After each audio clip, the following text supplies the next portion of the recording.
and welcome to another episode of the Go Sokal podcast. I'm your host, Katie Welch. And I'm your host, Chris Mullally, and today we have an awesome guest, our friend, our associate, Alex Dickerman. He's going to talk about all the wonders of social media and how to really excel.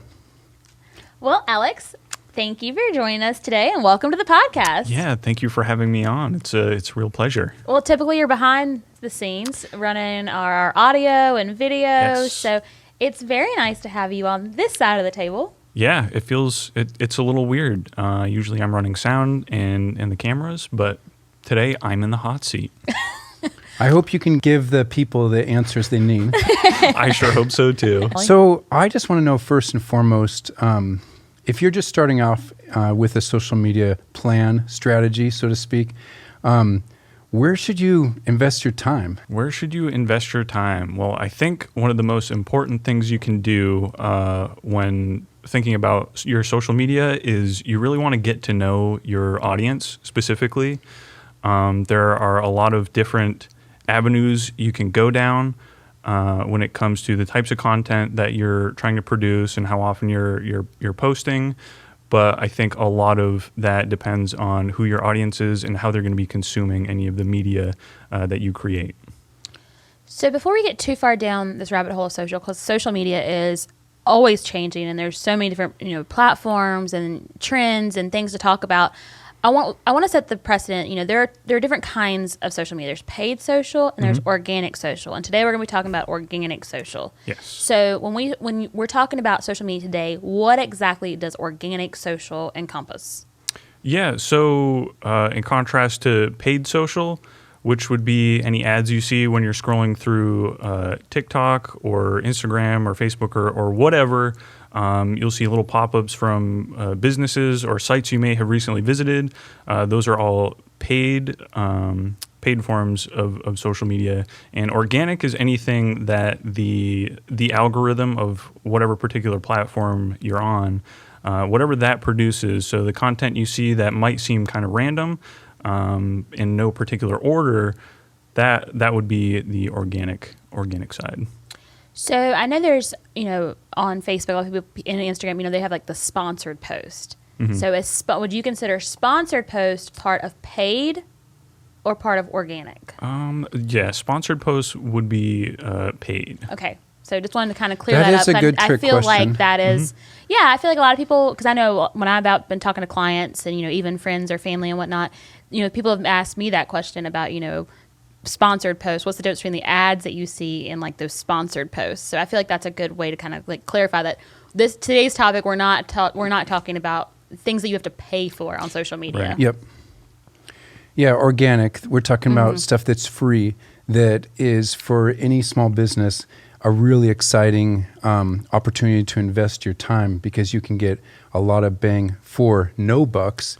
I'm basically retreating back to your earlier thing about when you're just starting out, right, and you're thinking about your strategy and you're trying to decide where to focus your energy.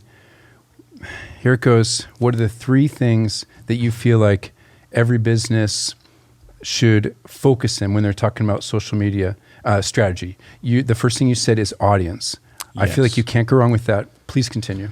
Yeah, no, but the first and foremost, I think the most important thing you need to do is identify who your audience is, who are you speaking to, and that will help you shape what tone of voice you want to use going forward with any of the language you use, be it in videos you're creating, the text that is accompanying images, or if you're just using text-based posts.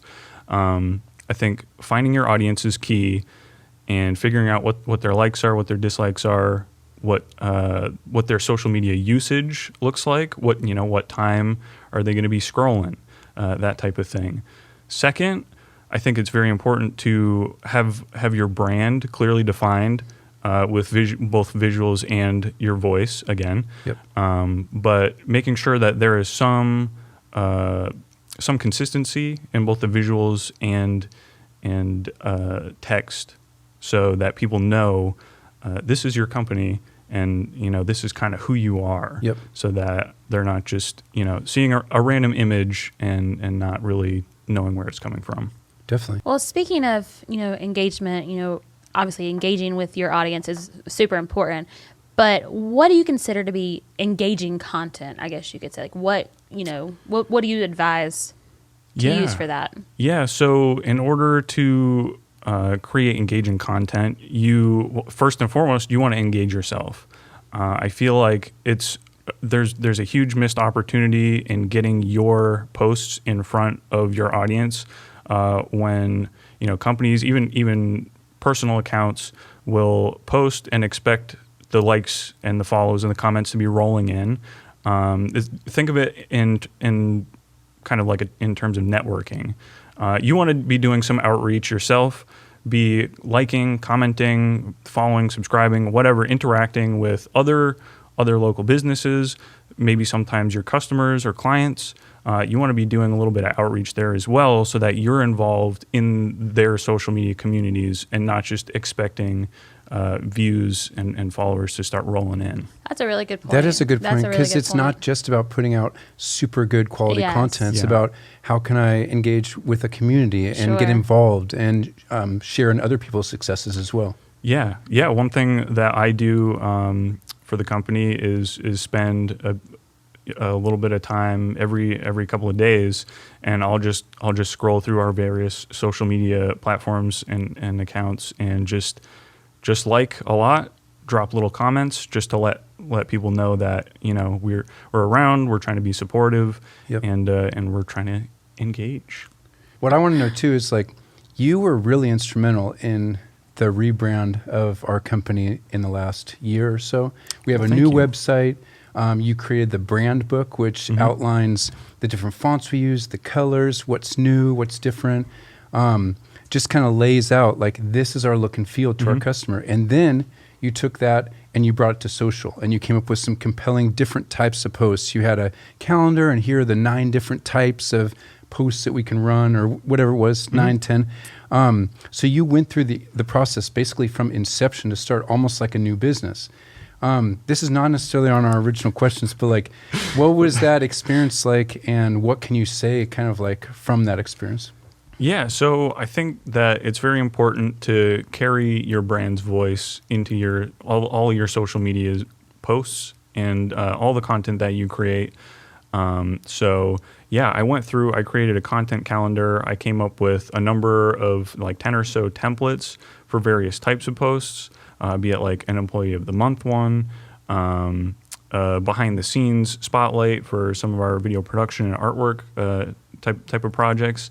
And all of which were branded with our company colors, using very specific typefaces that we had defined in the brand book, and we want to carry across a particular look and feel, so that way our audience knows that these images and videos are coming from us, and that builds a little bit of trust between us and our audience. What are some common mistakes that you see people make in their social media, like especially business? Like what are some, common mistakes? Yeah, so kind of to bounce off of creating, specifically stylized imagery and posts that convey kind of your brand's look and feel.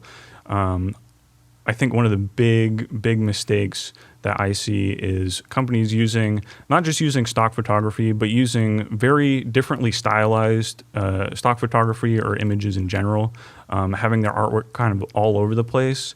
And so it looks like, one image could be made for, one type of company, and then the next image they post kind of looks like it's from somewhere completely different.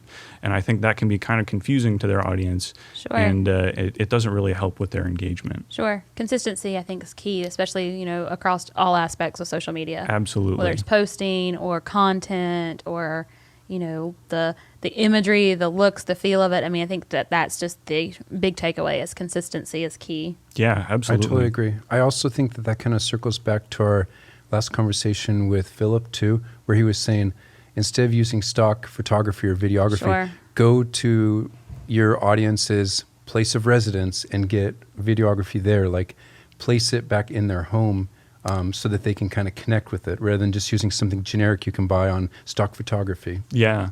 Yeah, I think making something unique and original makes it a little more relatable as well. What do you consider kind of the future of social for the next year, or maybe the next year first and then maybe 5 years? The future of social, I mean, it could very well take place in the metaverse. Something I don't know a whole lot about. I'm not super familiar with, but TikTok is really taking off. That social media platform, I think, not a lot of people gave, especially businesses, didn't give a lot of credit to, and it's definitely not for everybody. But I think TikTok is here to stay. And if you have even a little bit of humor you can inject into your brand, or a little bit of wit, it definitely is a place where you can get exposure and you can highlight your products and services that way. I think that might be the future going forward the next year or two, as far as growth in one specific platform. Well, I think it's funny that you mentioned TikTok, 'cause I do think that, there's obviously, when TikTok first came out, it was a lot of, millennials, Gen Zers, that kind of, but now I even think more like, the baby boomers, I think, it's definitely getting an older demographic now that's even watching TikTok. They may not be making the videos, but they're engaging, they're watching, they're liking them. And I think that's also, it's definitely grown a lot, I think, in that direction as well. Yeah. And I'm guilty of scrolling through TikTok every once in a while. I mean, there's plenty of funny content to pass the time, but also a lot of companies are sponsoring these individual content creators that are helping boost their numbers just because they partner with somebody who's funny or follow specific trends and stuff like that, and has their own audience. Not to interrupt you, but I also think TikTok's a really good platform for companies like how-to videos. So maybe you are a car dealership and you can do a how-to check your battery or how-to check the see if the tread on your tires is good. I think that's also a great place for those kind of videos, and that's obviously creates super engaging content. Yeah, definitely. Anytime you can create kind of quick little snippets of information, especially in video format, TikTok is going to be the place that I think those are going to really explode. So definitely something to keep on your radar. So Alex, I know we talked a little bit about TikTok, and with TikTok's popularity, is YouTube still as a popular social media platform as it once was? Yeah, actually, there are numbers out there suggesting that the YouTube Shorts that are kind of like the TikTok's rival in terms of short form video actually garner more views than TikTok on a daily basis. Oh wow! So, dang, that's crazy. Yeah, not only that, but of course YouTube has always been best known for its long form video, and I think that's a great way for you to get any type of messaging across that you wouldn't be able to in under a minute or so. I know that YouTube is notorious for having an algorithm that's constantly changing, constantly making creators or people with content they want to get up there confused. How do they work around it? How do they get their stuff out to their subscribers and followers? You had mentioned algorithms recently regarding other platforms. Can you talk a little bit about that and why you should even pay attention to it as a business? Yeah, so I definitely think that there are some key points that you need to look out for when you're posting in order to attract more views or more attention in general. But certainly don't get lost trying to sate the algorithm for any particular platform, because I think that can lead you down a number of different paths that can take focus away from your actual messaging.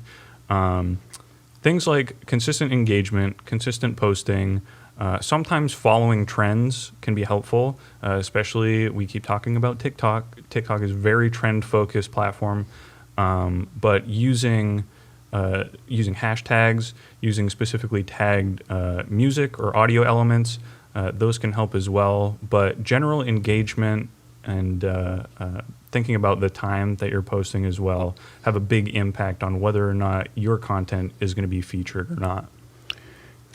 So I know we've talked a lot about TikTok. We mentioned YouTube and Facebook and so forth. And there are, several other social media platforms like Instagram and Twitter and even like Snapchat and things like that. But as a business, to be on all of those platforms might be a little overwhelming. So Certainly.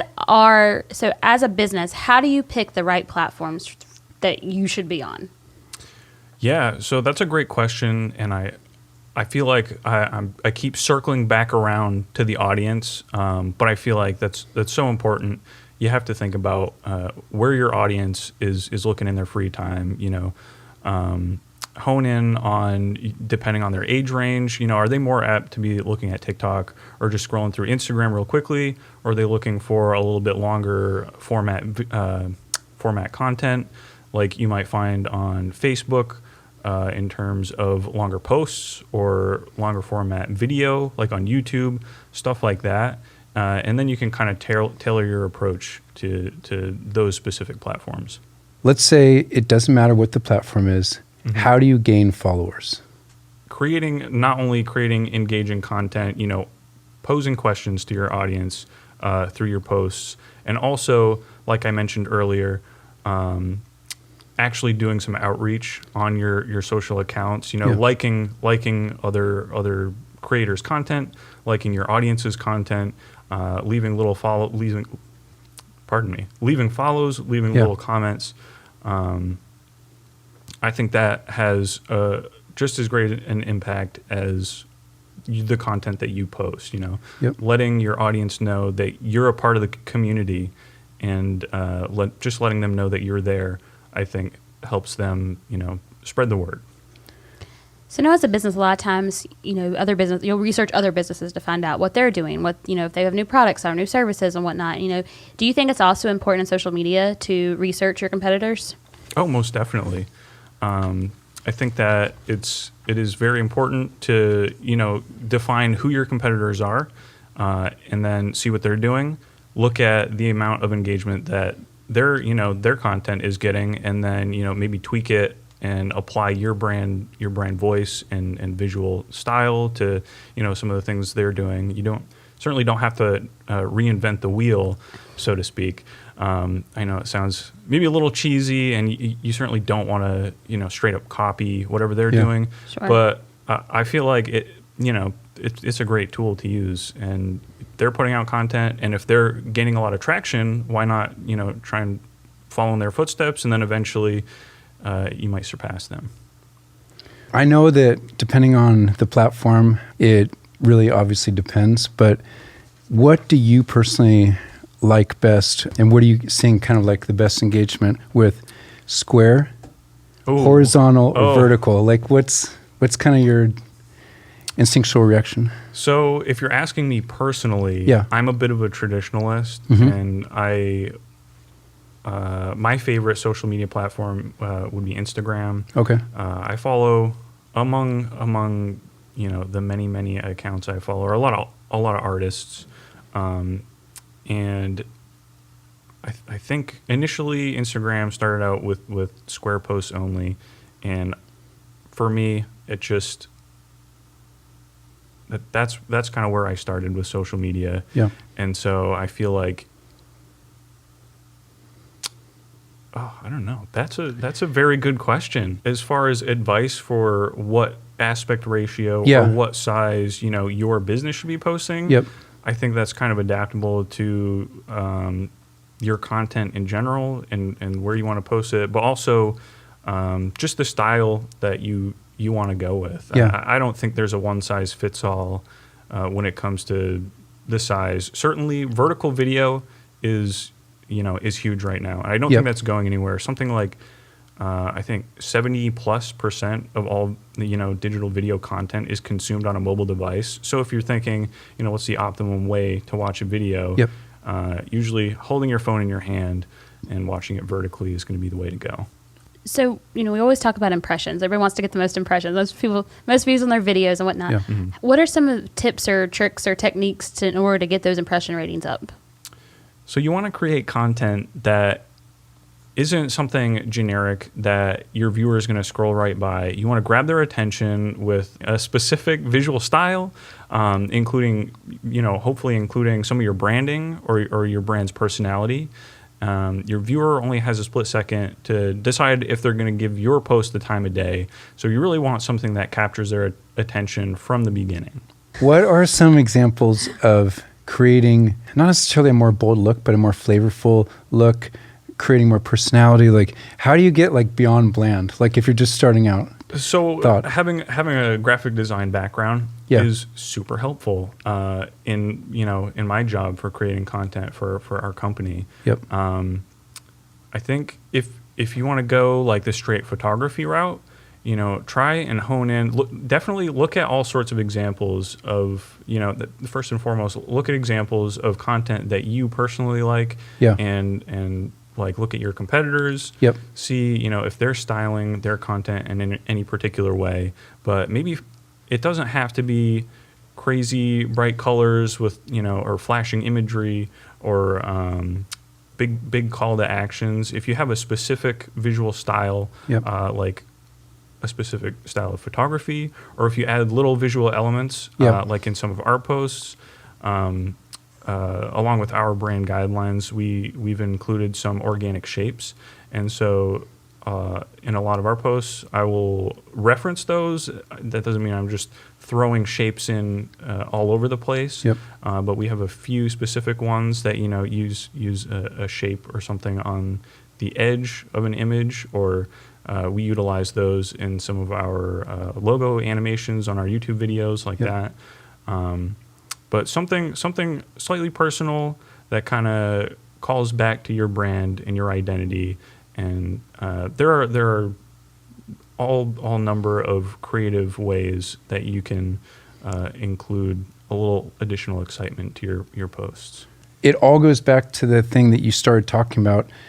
Don't just jump out and start posting stuff. Like sit down and define what is your brand, what's your look and feel. Have a plan. Have a plan, a strategy, which brings up one of our questions. Yes, that brings up actually my next point is, how important is it to develop a posting calendar or schedule and I guess stick to it? Because I know a lot of people probably try to, something big's happening. They might want to like not stick to that schedule. They might want to, post. But how important is it to like maintain that kind of schedule? Yeah, well, again, we keep circling back to a lot of the same stuff, but it is all, tied together. And it's so important to be consistent, and creating a content calendar, I think, is just a ridiculously helpful tool.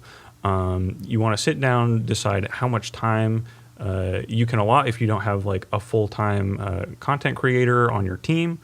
Think about what's a realistic amount of time that we can take to be not only creating posts but engaging as well, doing some outreach in your social community there. But yeah, just pick days you think your audience will be most likely to be viewing whatever you're putting out there. And just plug that into a calendar. Think about holidays. Holidays, are always big for especially corporate or any business to post. I think it's important to say something on a holiday or major ones anyway. And just start plugging in days into your calendar that you want to post. And for each platform, there are all sorts of metrics out there on the amount of times you want to post per day, per week, per month, things like that. And just fill out that calendar. I'm telling you. How many times a month, a week, a day should you be posting as a business? It's a little bit different for each platform. Sure. Take Twitter, for example.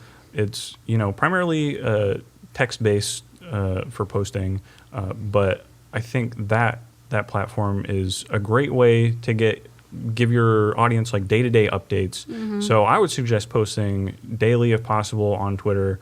You don't need to have wildly scripted content for that, but just giving kind of more a personable update about what's going on with your business.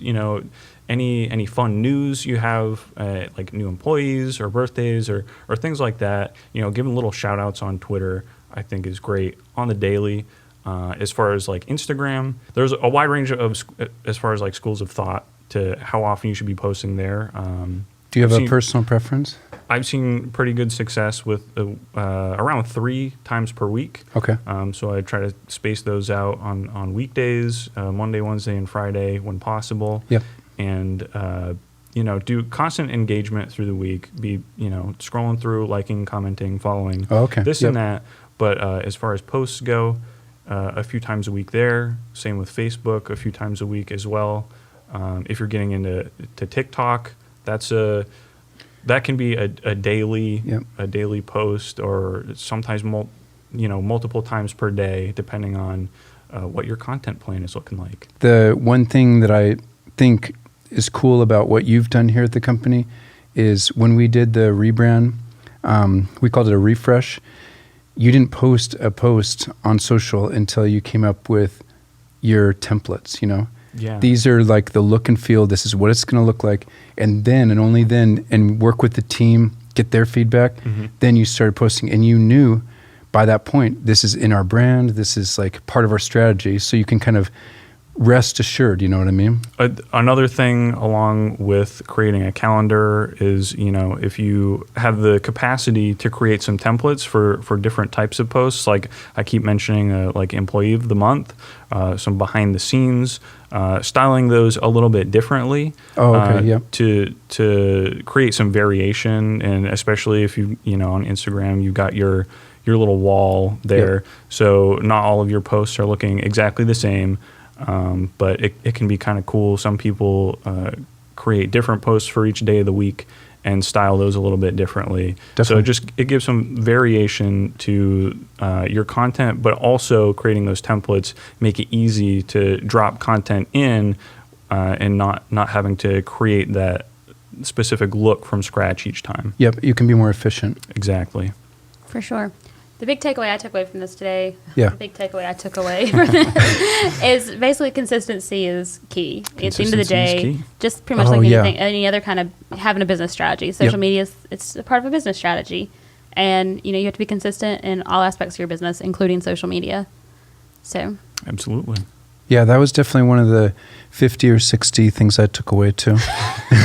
I really enjoyed it. I was looking forward to this talk with you, Alex, and it's a really fascinating subject. for sure. Yeah. And- Thank you so much for having me on. Well, we really appreciate it. We hope that I know I learned a lot. I feel like a lot of this I think I kind of knew, but I learned more in depth about some things, which I found was pretty interesting. And I hope all of you that are listening or watching us also took something away from this conversation today. And as always, we really appreciate your support.